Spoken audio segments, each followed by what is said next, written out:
మెదక్లో ఘోర విషాదం జరిగింది.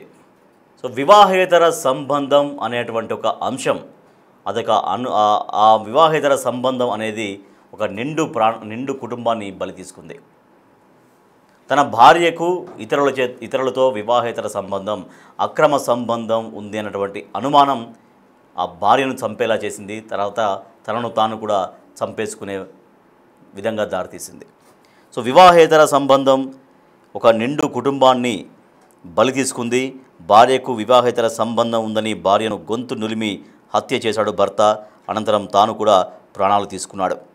ఇది టేక్మాల్ మండలం బర్దీపూర్లో ఈ ఘటన జరిగింది. శ్రీశైలం, మంజుల ఇద్దరు భార్యాభర్తలు.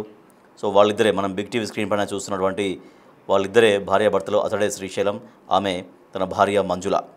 సో మంజులకు ఇతరులతో వివాహేతర సంబంధాలు ఉన్నాయి అని శ్రీశైలం అనుమానం. ఈ క్రమంలో భార్యను నిలదీశాడు. తర్వాత మాట పెరిగింది. ఇద్దరికి బాగా తీవ్రంగా గొడవలు జరుగుతున్నాయి. చాలా రోజుల నుంచి ఈ గొడవలు జరుగుతున్నట్టుగా తెలుస్తోంది. అయితే ఆ ఆవేశం మీద భార్య గొంతు నులిమి చంపేశాడు భర్త శ్రీశైలం.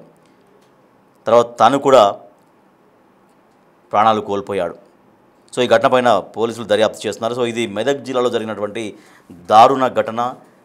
ఈ అక్రమ సంబంధాలు, ఈ వివాహేతర సంబంధాలు ఇట్లా చివరికి నిండు ప్రాణాలని బలి తీసుకుంటాయి అనేది మరోసారి మనకు ఈ ఘటన చెబుతూ ఉంది. సో మెదక్ జిల్లాలో ఈ దారుణం జరిగింది. తన భార్యకు వివాహేతర సంబంధం ఉంది అన్నటువంటి అనుమానంతో భార్యను గొంతు నులిమి చంపేశాడు శ్రీశైలం. తర్వాత తాను కూడా ప్రాణాలు తీసుకున్నాడు. సో ఈ ఘటన టేక్మాల్ మండలం బర్దీపూర్లో జరిగింది. 37 సంవత్సరాల వయసు శ్రీశైలంది, 34 సంవత్సరాల వయసు తన భార్య మంజులది. మంజులకు ఇతరులతో వివాహేతర సంబంధాలున్నాయి, అక్రమ సంబంధాలున్నాయనేది ఆయనకు ఉన్నటువంటి అనుమానం. ఈ క్రమంలో భార్యను నిలదీశాడు. సో వాళ్ళిద్దరి మధ్యలో తీవ్రస్థాయిలో గొడవ జరిగింది. దీంతో భార్యను గొంతు నులిమి చంపేశాడు భర్త. అనంతరం తాను కూడా ప్రాణాలు తీసుకున్నాడు. మరింత సమాచారాన్ని మా ప్రతినిధి దుర్గారెడ్డి అందిస్తారు. దుర్గారెడ్డి, ఎట్లా జరిగింది అంటే అసలు తన భార్యకి ఇతరులతో అక్రమ సంబంధాలు ఉన్నాయి, ఇతరులతో వివాహేతర సంబంధాలు ఉన్నాయనే దానిపైన ఎప్పటి నుంచి వీళ్ళిద్దరు గొడవ పడుతున్నారు? అసలు వీళ్ళ కుటుంబంలో ఏం జరిగింది? అంటే రాజేష్ గత 2-3 సంవత్సరాల నుంచి భార్యపై అనుమానం వ్యక్తం చేస్తూ చాలా సందర్భాల్లో కూడా గొడవలు పెట్టుకున్నట్లుగా తెలుస్తుంది. ఆ తర్వాత కూడా అటు తల్లిదండ్రులు కావచ్చు వీళ్ళంతా కూడా కుటుంబ సభ్యులు, ఆ తర్వాత పెద్ద మనుషులు కూడా కొంత సరి చెప్పిన వినకపోవడం మనసులో పెట్టుకొని భార్యపై అనుమానం వ్యక్తం చేస్తూ తరచూ గొడవ పడేవారని చెప్పి మనకు స్థానికంగా పోలీసుల ద్వారా కొంత సమాచారం అందుతుంది. ఆ తర్వాత కూడా మంజులతో గొడవ పడ్డ తర్వాత అనంతరం మనం గొంతు నుండి మధ్య చేసి తాను కూడా ఉరివేసుకొని శ్రీశైలము ఆ మంజులను చంపిన తర్వాత చనిపోయినట్లుగా పోలీసులు మాత్రం అక్కడికి చేరుకొని ప్రాథమిక విచారణ చేపట్టారు. వాస్తవాలు ఇదే కారణమా లేకుంటే ఇంకేమైనా కారణాలు ఉన్నాయా అని చెప్పి కూడా ఆ పోలీసులు గ్రామానికి చేరుకొని అక్కడ ఆ పరిస్థితి, ఆ తర్వాత కుటుంబ సభ్యులను విచారిస్తున్న పరిస్థితి మనకు కనిపిస్తుంది. దీంతో పాటు ఒకవేళ అనుమానం వ్యక్తం అవుతుంటే లేకపోతే ఇక్కడ కూడా అక్కడ ఉన్న సంబంధికులు అంటే తల్లిదండ్రులు కావచ్చు లేకుంటే అక్కడ ఉన్న స్థానికుల ద్వారా పోలీసులు మాత్రం పూర్తి విచారణ చేసి ఆ కేసు నమోదు చేసుకొని డెడ్ బాడీలను పోస్ట్ మార్టం తరలించే ఏర్పాట్లు అయితే పోలీసులు ఉన్నారు. కూడా ఒకవేళ ఎలాంటి అంటే హింసాత్మక సంఘటన ఏమైనా జరిగే అవకాశం ఉంటాయని కూడా పోలీసులు అక్కడికి నామినేషన్ జరుగుతున్నాయి కనుక పోలీసులు రప్పించిన తర్వాత అక్కడికి పూర్తిగా వెళ్ళి విచారణ చేసే అవకాశాలు అయితే మనకు కనిపిస్తున్నాయి. రాజేష్, అంటే వీళ్ళకు పిల్లలు ఉన్నట్టుగా తెలుస్తుందా దుర్గారెడ్డి? పిల్లల సంగతి ఏంటి? అయితే మంజుల శ్రీశైలంకు ఒక కుమారుడు ఉన్నట్లు తెలుస్తుంది. ఆ కుమారుడు కూడా మరి స్కూల్కి వెళ్ళిన తర్వాత జరిగిందా లేకుంటే నిజంగా నిన్న జరిగితే కుమారుడు కూడా భయప్రాంతాలకు గురయ్యకు వేరే దగ్గర ఉన్నాడా తెలుస్తలేదు కనుక అక్కడికి ఒక కుమారుడు అయితే పిల్లలు ఒకరు కుమారుడు ఉన్నారని మాత్రమే స్థానికులు పోలీసులకు మాత్రం తెలిపినట్టు తెలుస్తుంది. వాస్తవానికి నిజంగా గత 2-3 సంవత్సరాల నుంచి ఈ విధంగా అనుమానం పడుతుంటే కూడా వాళ్ళు వేరే ఉండే అవకాశాలు ఉన్నా లేకుంటే తల్లిదండ్రులు చెప్పినా వినకపోవడం తరచూ ఆమె అనుమానం వ్యక్తం చేసే శ్రీశైలము ఆ తర్వాత చాలా సందర్భాల్లో గొడవ పడ్డట్లయితే తెలుస్తుంది. నిజంగా కొడుకు కూడా ఈ విషయం తెలుసా లేకుంటే ఆ తర్వాత తల్లిదండ్రులు పడుతున్న గొడవ విషయంలో పూర్తిగా ఆ కొడుకు వివరించారా లేకుంటే కొడుకు తెలిసే అవకాశం ఉన్నా కానీ వాళ్ళు చెప్పలేకపోయారా లేకుంటే తల్లి చనిపోవడం వల్ల ఒక అనాథగా మారిపోయిందని చెప్పి స్థానికులు ఆ తర్వాత కంట తలపెట్టిన విషయాలు కావచ్చు లేకుంటే తల్లిదండ్రులు కూడా ఆ విధంగా ఆత్మహత్య అంటే చంపిన తర్వాత తాను ఆత్మహత్య చేసుకోవడము లేకుంటే వదిలిపెట్టిన బాగుండదని చెప్పి ఇటు కుటుంబ సభ్యులు అయితే ఆ కంట తలపెట్టే దృశ్యాలు అక్కడ స్థానికులు కలిసివేస్తుంది. రాజేష్, దుర్గారెడ్డి, ఆయన ఇప్పుడు ఆ భార్యను గొంతు మీద చంపేసిన తర్వాత తను ఏమన్నా భయభ్రాంతులకు గురయ్యాడా లేదంటే తను కూడా ముందే భార్యను చంపేసి తాను ప్రాణాలు తీసుకోవాలనుకున్నాడా లేకపోతే ఎట్లాగో సరే తొందరపాటుగా తన భార్యను చంపేసిన తర్వాత తాను ఇంకా దొరికిపోతానని తనను ఏమన్నా తీవ్రంగా ఏమైనా చేస్తారేమో అన్నటువంటి భయంతో తాను కూడా ప్రాణాలు తీసుకున్నట్టుగా తెలుస్తోందా? అయితే రాజేష్, వాస్తవానికి ఇక్కడ భార్యను చంపిన తర్వాత ఆందోళన వ్యక్తమైనట్లుగా తెలుసు. తర్వాత తాను కూడా ఆత్మహత్య చేసుకోవాలని ఎట్లయితే ఆ కేసు అవుతుంది, జైలుకి వెళ్లాల్సి వస్తుంది, తాను బతికి కూడా ఉపయోగం లేదు, ఆ క్షణికావేశంలో తీసుకున్న నిర్ణయమే కావచ్చు. నిజంగా భార్యపై అనుమానం అంటే వదిలేసినా, లేకపోతే పెద్ద మనుషుల సమక్షంలో అది ఏంది విషయం ఏంది పూర్తిగా ఆ క్లారిటీ వచ్చి, లేకుంటే కేసు పెట్టి, లేకుంటే న్యాయం జరిగే అవకాశం ఉంటుంది వాళ్ళు తిరిగితే.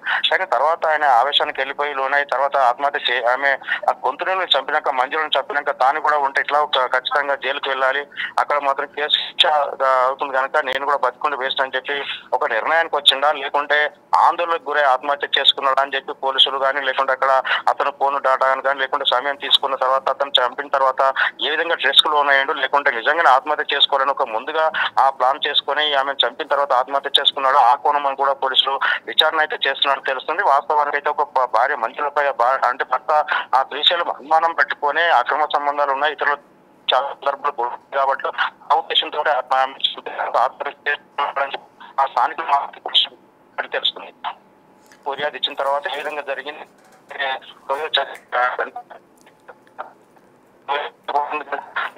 కూడా వేషంతో ఉద్దేశంతో చనిపోయాడా, లేకుంటే ముందుగా ప్లాన్ చేసుకొని చనిపోయాడా అని చెప్పి పోలీసుల విచారణ తెలిసే అవకాశం మనకు కనిపిస్తుంది. Rajesh, right, thank you Durga Reddy. Medak జిల్లాలో దారుణం జరిగింది.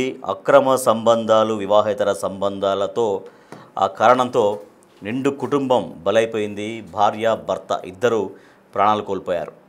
సో ముందుగా భార్యకు తన భార్య మంజులకి ఇతరులతో వివాహేతర సంబంధం ఉంది అనేది ఎప్పటి నుంచో ఆయనకు ఉన్నటువంటి అనుమానం. ఈ విషయంలో వాళ్ళిద్దరి మధ్యలో చాలాసార్లు గొడవలు జరిగాయి. సో ఆ ఇద్దరు భార్యాభర్తలు శ్రీశైలం, మంజుల.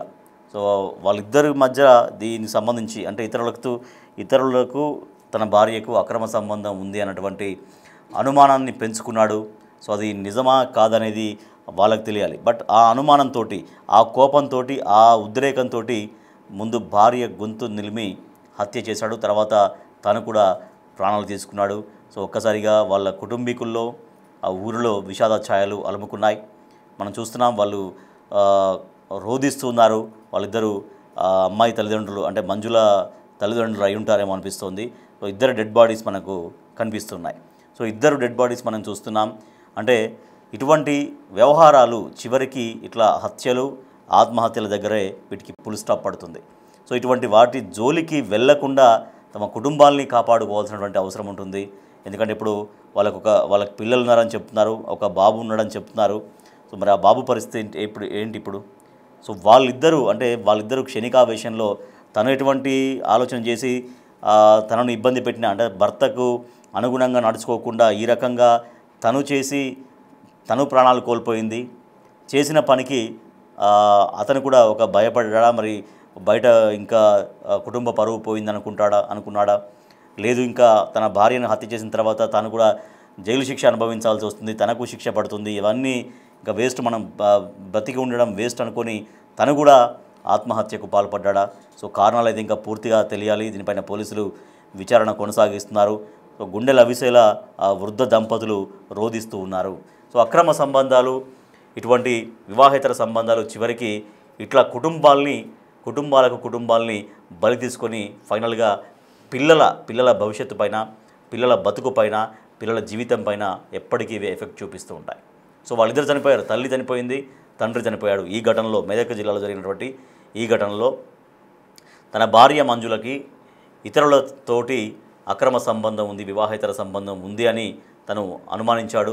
సో గతంలో కూడా జరిగి ఉంటుంది. వాళ్ళ మధ్యలో చాలా రోజుల నుంచి గొడవలు జరుగుతున్నాయి. సో అది నిజమా కాదనేది వాళ్ళకి తెలియాలి, వాళ్ళిద్దరికి తెలియాలి. సో భర్త శ్రీశైలం తన భార్య మంజులను చంపేశాడు, తన భార్యను గొంతు నులిమి చంపేశాడు. అనంతరం తాను కూడా ప్రాణాలు కోల్పోయాడు. సో ఇట్లా అక్రమ సంబంధాలు అనేటువంటి వ్యవహారాలు ఏవైతే ఉంటాయో వీటి ఫుల్ స్టాప్ చివరికి ఇలాగే ముగుస్తాయి. హత్యలు లేదా ఆత్మహత్యల్లాగానే ముగుస్తాయి. కాబట్టి సో ఇటువంటి వాటికి జోలికి వెళ్లకుండా కుటుంబాలని కాపాడుకోవాల్సినటువంటి అవసరం ఉంటుంది. సో పిల్లల భవిష్యత్తు, పిల్లల బతుకు, పిల్లల జీవితాన్ని కూడా దృష్టిలో పెట్టుకోవాల్సినటువంటి అవసరం ఉంటుంది. సో 2 ప్రాణాలు బలైపోయాయి ఈ విషయంలో. సో తల్లిదండ్రులు గుండెలు అవిసేలా రోధిస్తూ ఉన్నారు. చాలా దారుణమైనటువంటి పరిస్థితి మనం చూస్తున్నాం. 2 డెడ్ బాడీస్ అక్కడ ఇంట్లో 2 డెడ్ బాడీస్, భార్యాభర్త ఇద్దరి డెడ్ బాడీస్ ముందు వాళ్ళు గుండెలు అవిసేలా రోదిస్తూ ఉన్నారు. నిండు కుటుంబాన్ని